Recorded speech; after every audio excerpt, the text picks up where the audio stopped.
miles de millones de dólares. Eso es lo que generaban los negocios legales del Mencho. No la droga, no el fentanilo, los negocios legales, centros comerciales, hoteles de lujo, empresas agrícolas, contrabando de petróleo y una red de fraude que le robó cientos de millones de dólares a jubilados estadounidenses. Y si querías abrir un restaurante en Puerto Vallarta, necesitabas permiso del cartel. Si te lo daban, pagabas impuestos mensuales, no al gobierno, al CYNG. Eso no lo dice un blog, eso lo dice el Departamento del Tesoro de Estados Unidos. Hoy abrimos el expediente más incómodo que hemos hecho. Los negocios fachada del hombre más buscado de México. La auditoría financiera completa, con fuentes de OFAC, DEA y Departamento de Justicia. Para entender la escala de lo que vamos a ver, hay que entender un número primero.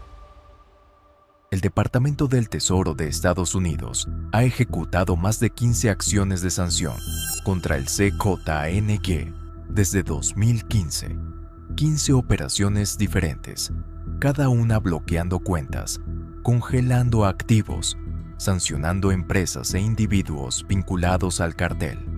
En esas 15 acciones, OFAC ha sancionado a más de 90 personas y entidades vinculadas solo al esquema de fraude de tiempos compartidos. 90, de un solo esquema, y eso es apenas una de las líneas de negocio del cartel. El CYNG no operaba como un cartel tradicional que simplemente trafica drogas y guarda el dinero en caletas. El Mencho construyó algo diferente. El propio Departamento del Tesoro lo describió con una palabra que nunca se había usado para un cartel: franquicia, como McDonald's, como Subway.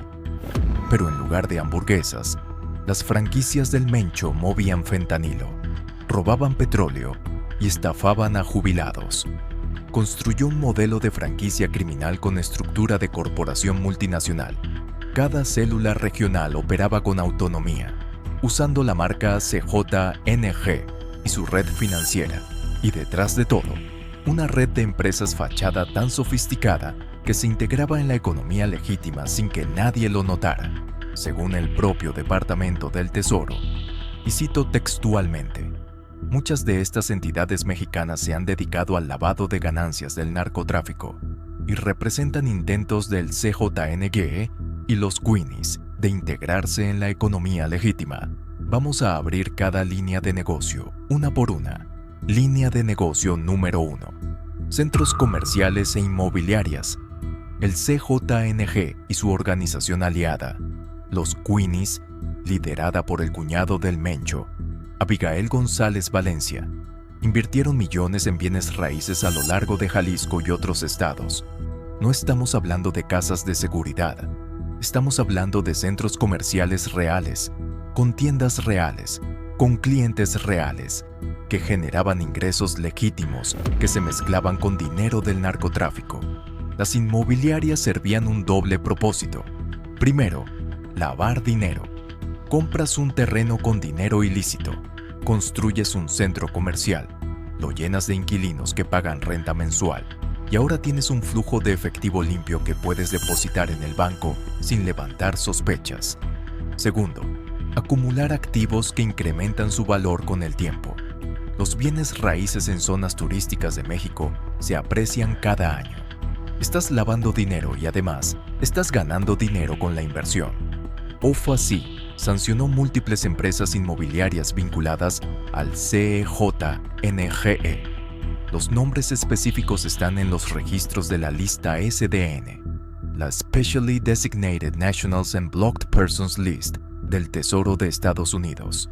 Cualquier persona puede consultarla. Es pública. Línea de negocio número 2. Empresas agrícolas. Esto es particularmente inteligente.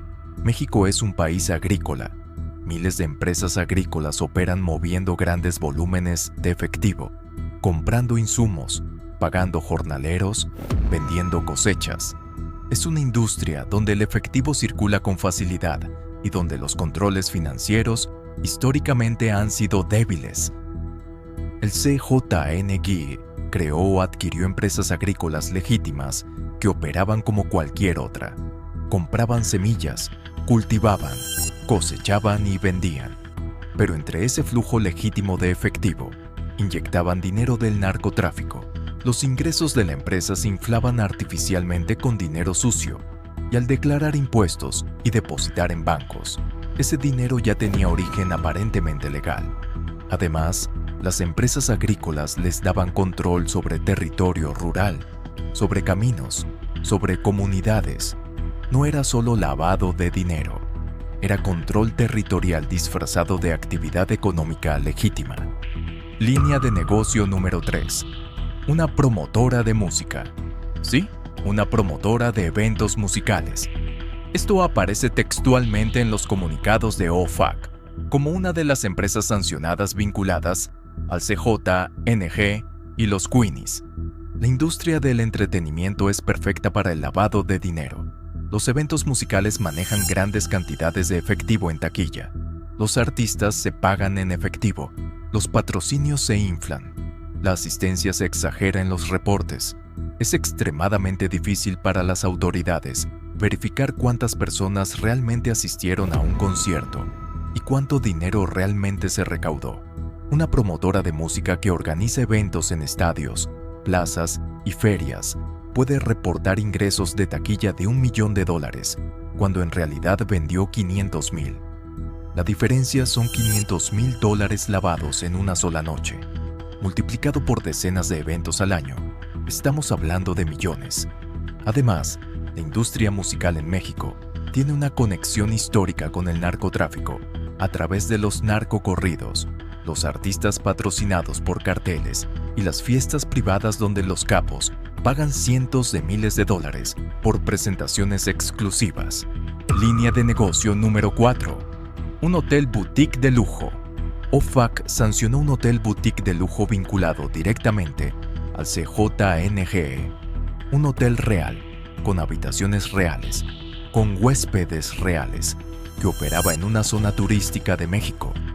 Los hoteles son vehículos de lavado de dinero extraordinariamente efectivos. Piensa en esto.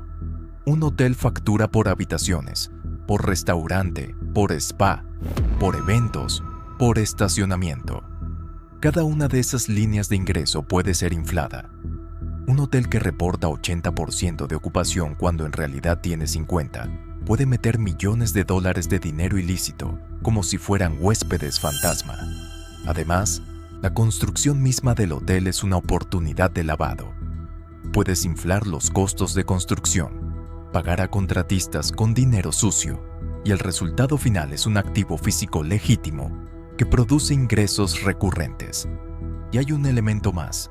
Los hoteles en zonas turísticas como Puerto Vallarta, Riviera Nayarit y Cancún atraen turistas internacionales que pagan en dólares. Esos dólares entran al sistema financiero mexicano, sin levantar banderas porque es completamente normal que un hotel turístico reciba divisas extranjeras. Línea de negocio número 5. La operación de Puerto Vallarta. Y aquí es donde la historia se pone realmente oscura. Puerto Vallarta no era solo un lugar donde el CJNG tenía propiedades. Era una fortaleza estratégica. Según documentos de OFAC, el CJNG usaba Puerto Vallarta como base de operaciones para planificar actividades criminales ejecutadas en todo México. Un operador llamado Sergio Armando Orozco Rodríguez, sancionado por OFAC, lavaba dinero del narcotráfico en Puerto Vallarta y tenía vínculos con los miembros más altos del CJNG. Pero eso no es todo. Orozco Rodríguez facilitaba los esquemas de extorsión del CJNG en la zona. Según OFAC, y esto es textual, muchos negocios nuevos en Puerto Vallarta necesitaban recibir permiso no oficial de Orozco Rodríguez para abrir. Una vez abiertos, él cobraba impuestos a esos negocios en nombre del CJNG. Lee eso de nuevo. Negocios legítimos necesitaban permiso del cartel para abrir. Y una vez abiertos, pagaban impuestos al cartel. Es un gobierno paralelo operando dentro de una de las ciudades turísticas más famosas del mundo. Orozco Rodríguez tenía vínculos con múltiples clubes nocturnos, bares y restaurantes en Puerto Vallarta.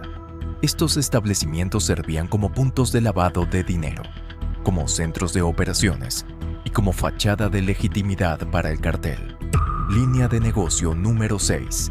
El fraude de tiempos compartidos. Esta es probablemente la operación más cínica de todas y la más reciente. OFAC ha ejecutado 6 acciones de sanción diferentes contra esta red, resultando en la designación de más de 90 personas y entidades. El esquema funcionaba así. Operadores del CJNG montaban centros de llamadas, conocidos como Boiler Rooms, en Nayarit y otras zonas turísticas. Desde estos centros, llamaban a ciudadanos estadounidenses, muchos de ellos jubilados y personas mayores, y les ofrecían comprar o vender sus propiedades de tiempo compartido en México. Les prometían que podían vender su tiempo compartido por un precio alto, o les ofrecían inversiones en nuevas propiedades. Les pedían pagos por adelantado por impuestos, comisiones, gastos legales. Y cuando la víctima pagaba, le pedían más, y más, y más, hasta que la víctima se quedaba sin ahorros o se daba cuenta de la estafa. El Departamento del Tesoro lo describe textualmente. El fraude de tiempos compartidos a menudo apunta a estadounidenses vulnerables de la tercera edad y puede defraudarlos de los ahorros de toda su vida. En febrero de 2025, OFAC sancionó Cobay Gardens, un resort de tiempo compartido en México, junto con 5 individuos mexicanos y 17 empresas mexicanas asociadas a esta red. Muchas de estas personas y entidades operaban desde Puerto Vallarta. Las ganancias de este fraude iban directamente al CJNG. Cientos de millones de dólares robados a jubilados estadounidenses para financiar un cartel que, desde febrero de 2025, el Departamento de Estado de Estados Unidos clasificó como organización terrorista extranjera. Línea de negocio número 7. Casas de cambio y lavado comercial. En junio de 2023, OFAC sancionó a Mary Cruz Rodríguez Aguirre, quien dirigía una red de lavado de dinero basada en su casa de cambio llamada Nacer Agencia Panamericana de Divisas y Centro Cambiario.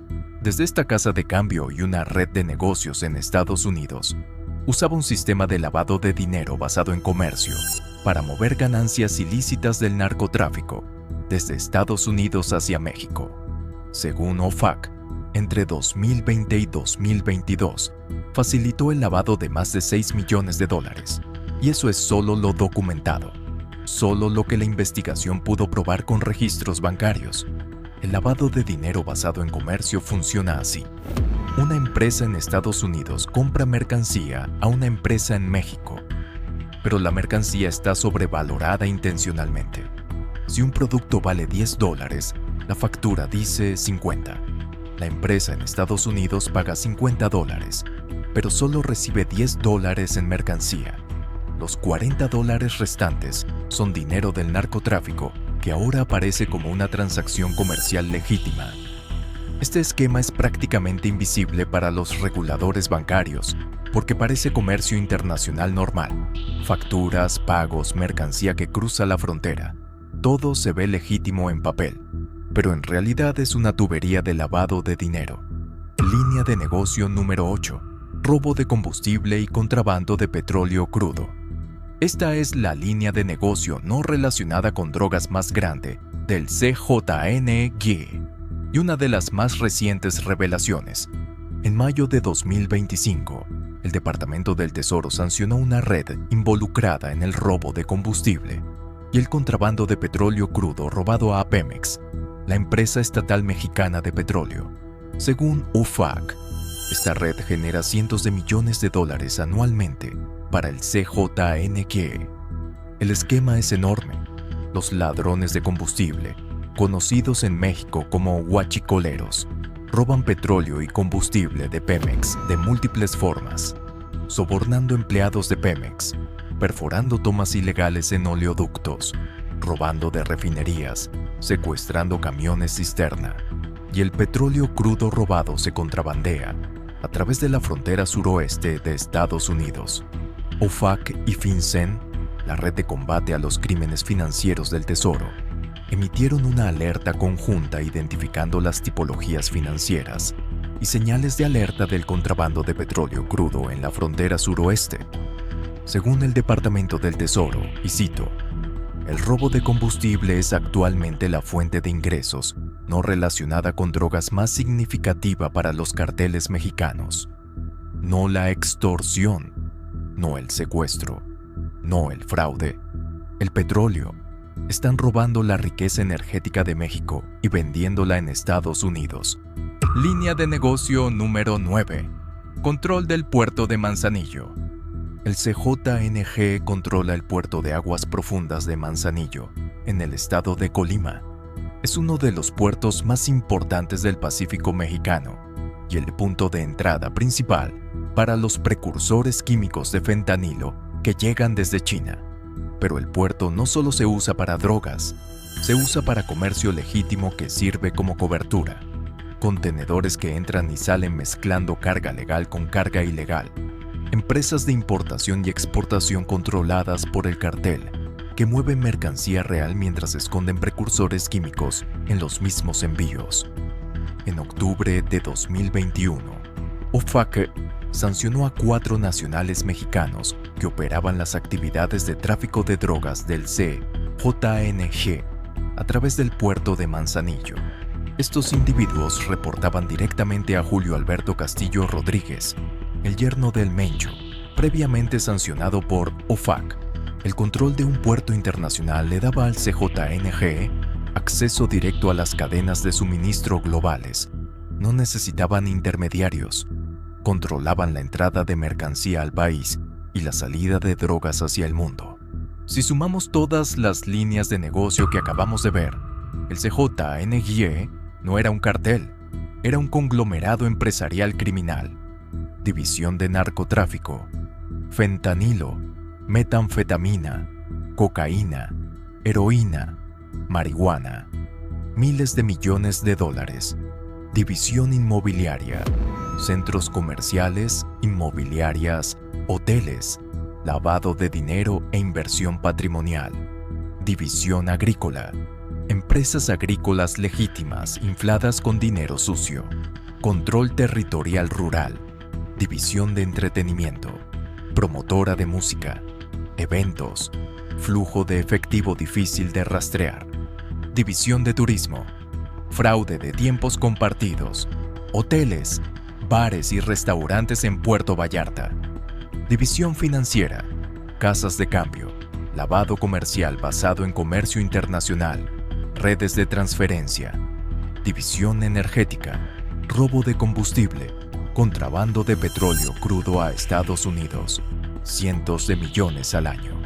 División logística, control del puerto de Manzanillo, importación de precursores desde China, exportación de drogas a 3 continentes. Y todo esto operaba simultáneamente, protegido por una red de corrupción que incluía, según documentos de OFAC, un magistrado federal mexicano, Isidro Abelar Gutiérrez, y un abogado, Víctor Francisco Beltrán García, ambos sancionados por facilitar las actividades del CJNG.